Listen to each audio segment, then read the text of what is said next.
She begged for forgiveness. I told her, not this lifetime. Some love leaves scars too deep to heal, but too real to forget. The story opens with the male narrator, a 25-year-old man whose life has recently been punctured by betrayal, reflecting on the moment everything changed. The air is heavy with the scent of rain on concrete, faintly sweet with the aroma of nearby coffee, as he walks past familiar streets that now feel alien. His thoughts drift involuntarily to her, an older woman, confident, graceful, and captivating in a way that made every encounter linger in memory. She had been his anchor, his safe harbor in a world that often felt chaotic, and yet, in one careless instant, trust shattered between them. We meet her briefly in the opening scene. She stands under the awning of a quiet cafe, the late afternoon sun catching the strands of her long black hair, highlighting the subtle streaks of silver. Her posture is poised, but her hands fidget slightly with the strap of her bag, betraying her internal unease. When their eyes meet, there's an instant recognition, one that carries the weight of shared history, laughter, and whispered promises. She steps closer, a tentative smile on her lips, and reaches out. The narrator stiffens. There is an electric tension in the air, like a charged wire humming between them. The scene relies heavily on sensory detail. The faint scent of her perfume, lavender and something earthy, brushes against him, sparking memories that make his chest tighten. The cafe is muted, the hum of conversation and clinking cups forming a backdrop that contrasts with the sharp, emotional focus on the two of them. Every detail, the way she tilts her head, the slight tremor in her fingers, the soft crease between her brows, is amplified in his awareness. Internal conflict dominates the narrative. He wants to reach out, to bridge the distance that her betrayal carved, but the memory of her actions hangs like a shadow over him. He remembers the moments before the fracture, shared laughter in the kitchen, the warmth of her hand grazing his arm, evenings wrapped in quiet intimacy. That intimacy is now juxtaposed painfully against her mistake, leaving him torn between longing and self-preservation. Dialogue is minimal but charged. She murmurs, almost too softly to hear, "I didn't mean for it to happen. I hope you'll forgive me." He feels the words pierce the space between them, yet he can only respond internally, the echo of his thought resonating more powerfully than any spoken line, "Not this lifetime." This opening scene sets the tone for the slow burn narrative.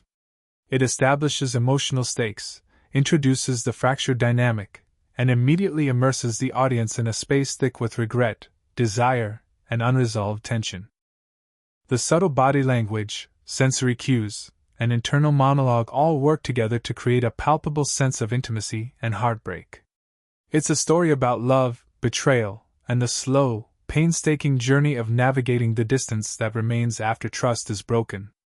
By the end of this part, viewers understand the emotional gravity of the rift. They feel the narrator's hesitation, the woman's remorse, and the quiet ache that lingers in every shared glance.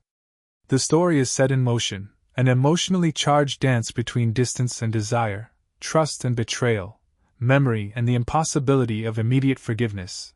The scene opens with the narrator alone, wandering through a part of the city that used to feel alive with shared moments.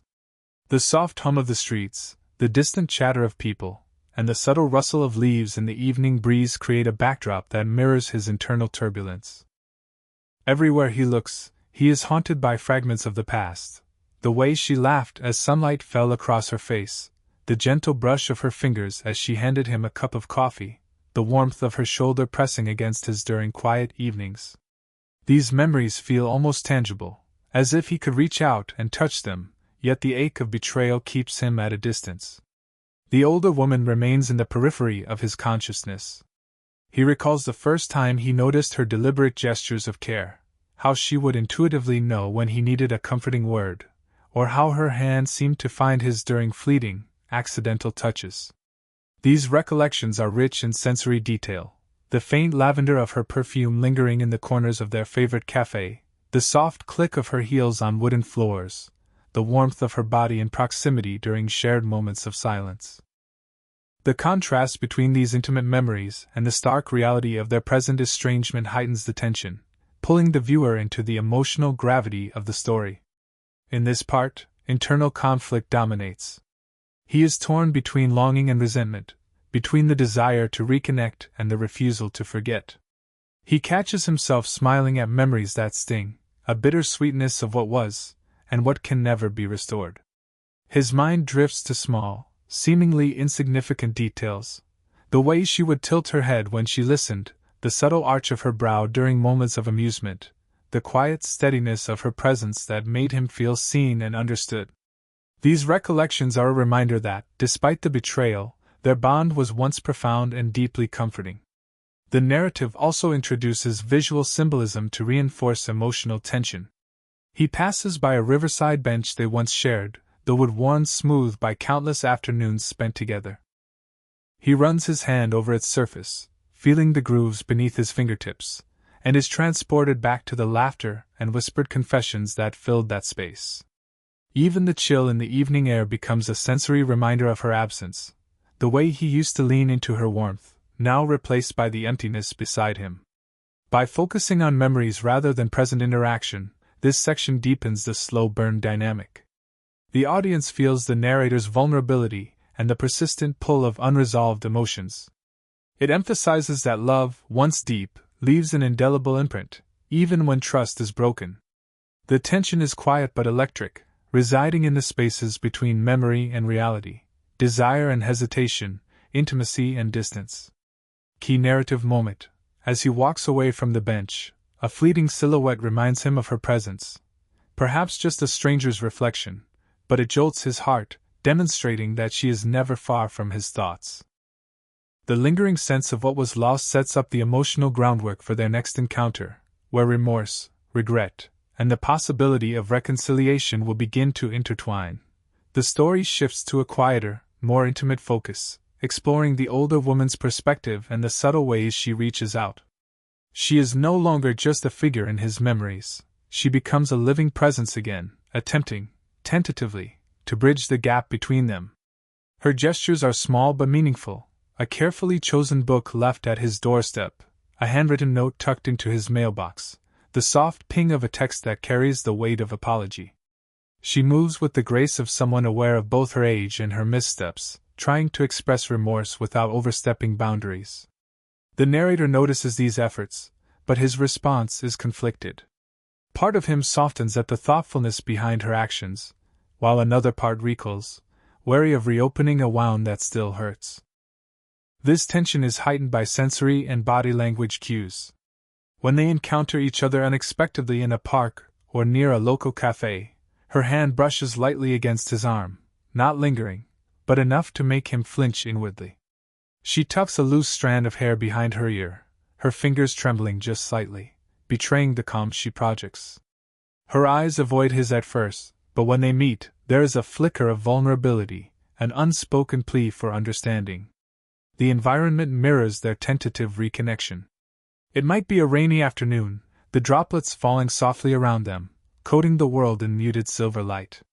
She offers him her coat, a simple act of kindness that carries decades of unspoken care and intimacy. He hesitates, his chest tightening with an internal battle between resentment and the echo of old affection. The rain taps against the brim of her hat and the folds of his jacket, punctuating the silence between them. Every small movement, the way her fingers brush his shoulder, the subtle catch in her breath, becomes amplified in his awareness, emphasizing the fragile tension. Internal monologue plays a crucial role here. He notices her efforts, sees the traces of regret in her eyes, and feels the pull of memory against the sting of betrayal. He recalls the quiet warmth of her past gestures, her hand resting against his during a late-night conversation, her soft laugh echoing in empty rooms, the reassuring steadiness of her presence. These memories amplify the sensory impact of her current vulnerability, making his emotional struggle more palpable. The scene also plants seeds of hope without resolving the tension fully. They might share a moment of near touch, where their fingers graze or their shoulders brush as they walk side by side. It is charged but subtle, a quiet acknowledgement of connection that exists despite the rift. Dialogue is minimal but meaningful. She speaks softly, almost hesitantly. I wanted you to know I'm sorry." His response is measured, restrained, yet hints at a slowly thawing heart, a nod, a faint smile, or simply a lingering gaze. This part of the story emphasizes the slow, painstaking process of rebuilding trust and the delicate dance of vulnerability. It highlights the emotional intimacy that once existed, the persistent pull of desire for connection, and the quiet acknowledgement that love, even fractured, still lingers. The audience feels the tension, the hope, and the anticipation of what may come next, as the slow-burn romance deepens in subtle, sensory-driven ways. The scene opens in a quiet, intimate cafe corner, a place neither too public nor too secluded, chosen perhaps by fate or chance. The golden glow of evening sunlight filters through the windows, casting long, warm shadows across their faces. Steam rises from freshly poured coffee, curling between them like the tension that has built over weeks. The male narrator sits rigidly, hands clasped around his mug, sensing the familiar fragrance of her perfume, lavender softened with a hint of vanilla. It is a comfort and a provocation all at once. The older woman enters, deliberate and composed, yet subtle signs of vulnerability betray her controlled exterior. Her fingers fiddle with the strap of her bag, her posture slightly hunched as if carrying the weight of regret. Their eyes meet, and the silence is almost unbearable, dense with unsaid words, unresolved anger, and the electric pull of past intimacy. The tension crackles in the space between them. The audience feels it as tangibly as the narrator does. This is the first real conversation since the rupture, and it is dialogue-driven, raw but measured. She begins cautiously, her voice barely above the hum of the cafe. "I need you to know. I was wrong. I didn't mean to hurt you." Each word is laden with remorse, yet she is careful not to overstep, leaving room for him to respond. He listens, feeling the weight of her sincerity, but also the lingering sting of betrayal that cannot be dismissed. Physical cues emphasize the tension and emotional stakes. She leans forward slightly, her hands resting gently on the table, knuckles whitening, signaling both openness and apprehension. He shifts in his seat tense, fingers drumming lightly against his mug, a subtle sign of his internal struggle.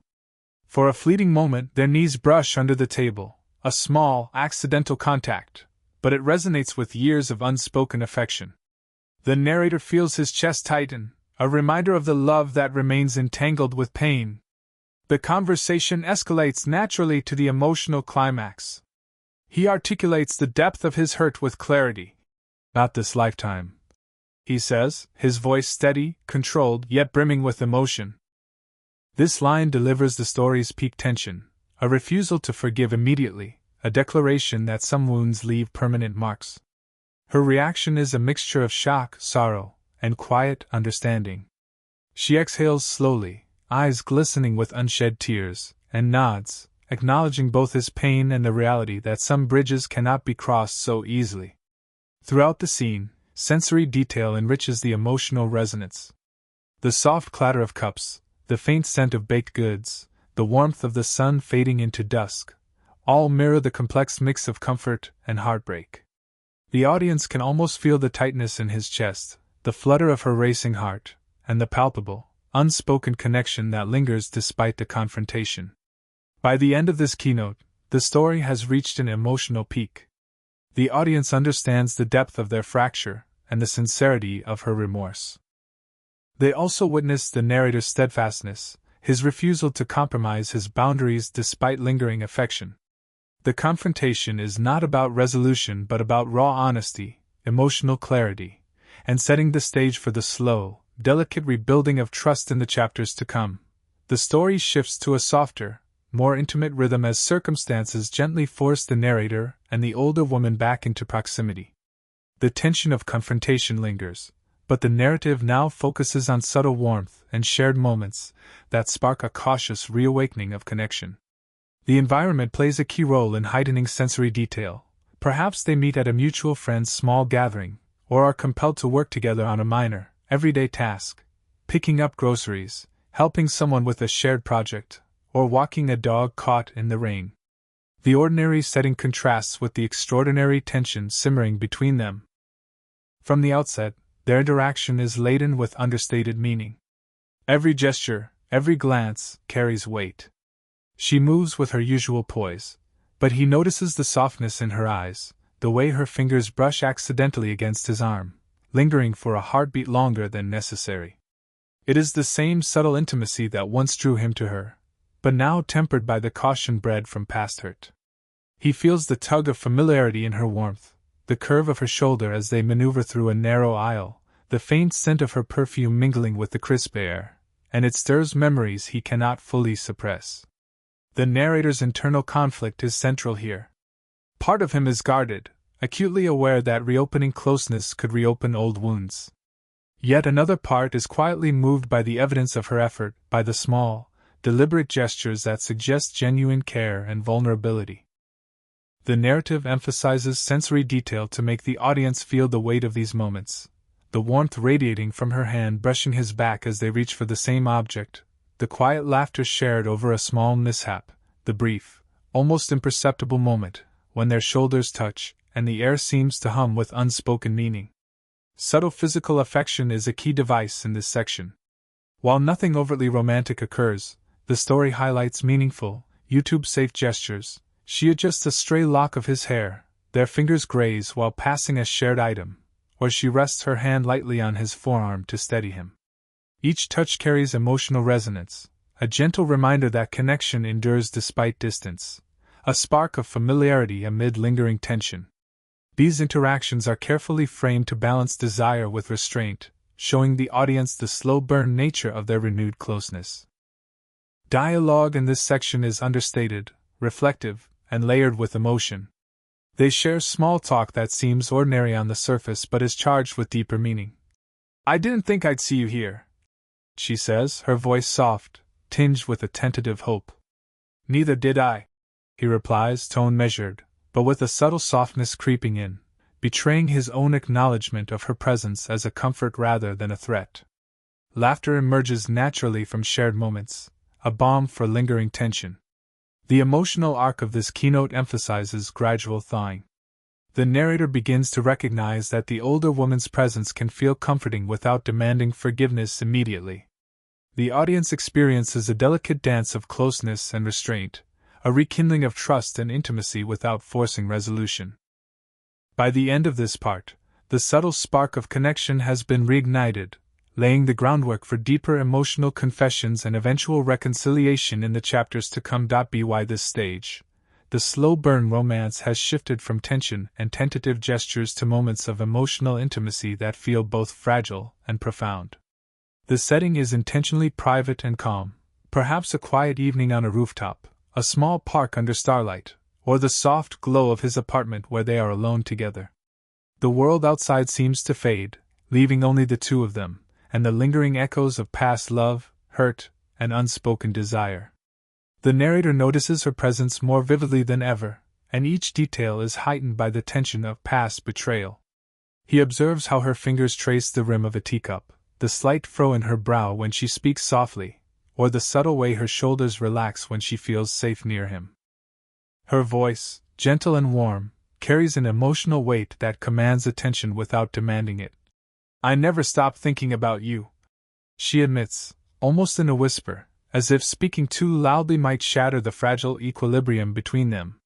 Physical closeness is expressed through small, meaningful gestures that emphasize the intimacy of the moment. She leans against him briefly while they watch the city lights or a sunset, the warmth of her body against his side sparking memories of shared comfort and silent understanding. A hand may brush against his, lingering a heartbeat too long, or her fingers gently find his when passing a small item, drawing an unspoken connection that words cannot fully express. These touches are understated yet charged with the slow-burn tension that has defined their evolving relationship. The narrator's internal monologue plays a pivotal role, revealing his conflict and vulnerability. He feels the pull of old love mixed with the caution bred from betrayal. Memories surface alongside present sensations, the softness of her hand, the familiar scent of her perfume, the quiet cadence of her laugh. Each detail stirs both longing and hesitation, underscoring that emotional intimacy is rebuilding, but forgiveness remains incomplete. Dialogue is honest, measured, and emotionally revealing. They share reflections on the past, vulnerabilities that were never previously voiced. He admits, I miss this, miss you. His words carrying both longing and restraint. She responds with quiet sincerity. I've carried regret every day. Her eyes glistening with vulnerability. The conversation allows them to articulate emotions that have long been trapped beneath layers of pride and fear, creating a bridge toward understanding and emotional reconnection. Sensory-rich details reinforce the intimacy and realism of the scene. The cool night air brushing their skin, the soft hum of the city below, the gentle rustle of her hair as it falls across his shoulder. These elements immerse the audience in the moment, making the emotional resonance almost tangible. By the end of this keynote, the audience senses a profound shift. Trust and affection are tentatively rekindled, and the slow, careful rebuilding of their emotional bond is evident. While past betrayals are acknowledged and unresolved pain still exists, the quiet confessions mark a turning point. Their love, though changed, remains present, delicate, and deeply human. The stage is set for the story's resolution, where emotional closure and a bittersweet, satisfying intimacy will bring the narrative to a compelling conclusion. The story reaches its emotional culmination, where the lingering tension, vulnerability, and subtle connection finally converge into a poignant resolution. The setting mirrors this emotional tone, perhaps a quiet park at sunset, the soft glow of golden light reflecting off leaves and water, or a train station where the hum of life continues around them, yet for these two, time seems suspended. The environment reinforces the story's themes of transition, reflection, and the enduring presence of love despite irreparable fractures. The narrator and the older woman stand together, close enough that their presence is felt deeply, but not so close as to erase the distance that betrayal has imposed. Every small detail is charged with emotional significance, her fingers lightly brushing his as they adjust their positions, the soft weight of her gaze resting on him, the subtle inhale of her familiar perfume that evokes years of intimacy and shared memories. These sensory cues immerse the audience in the slow, deliberate rhythm of their reconnection. Internal reflection dominates the narrator's perspective. He recognizes that some wounds may never fully heal, yet he also understands that the depth of their bond cannot be erased. Memories of laughter, warmth, quiet conversations, and subtle touches, the gentle steadiness of her heartbeat against his during quiet moments, the brushing of her hair from her face, remain etched in him. These recollections coexist with present interactions, creating a layered understanding that love, even complicated by betrayal, is enduring and transformative. Physical gestures remain subtle but meaningful, affirming their connection in a YouTube-safe, emotionally rich way. She might rest a hand briefly on his shoulder as they walk, or their fingers brush one last time before parting, the contact deliberate and tender. Perhaps they share a quiet embrace, her cheek against his chest, his arms around her shoulders, not as a romantic reclamation, but as a recognition of their shared emotional history and mutual care. The tactile moments speak volumes, conveying intimacy without crossing boundaries. Dialogue is sparse yet powerful. He might say softly, "We've changed, but I'll always care." She responds, her voice tinged with acceptance and affection. "And I'll carry that with me, always." The exchange captures the complexity of their emotions, love, regret, respect, and lingering desire, without offering false closure. It is honest, realistic, and deeply moving. The narrative closes with a reflective, sensory-rich final scene. Perhaps the narrator watches her walk away along a tree-lined path, the sunset casting long shadows behind her. He feels a bittersweet mixture of loss and gratitude, loss for what can never be restored, gratitude for the profound moments they shared. The story ends with a final internal note. Some loves leave marks too deep to fade, but some marks are worth keeping. This resonates with the audience, emphasizing that emotional closure and acceptance can coexist with lingering affection. This finale reinforces the slow burn structure, honoring the age gap dynamic, subtle romantic tension, and non-sexual intimacy that defines the story. It leaves the audience with a sense of satisfaction, emotional depth, and the bittersweet beauty of love that endures despite imperfection, betrayal, and time.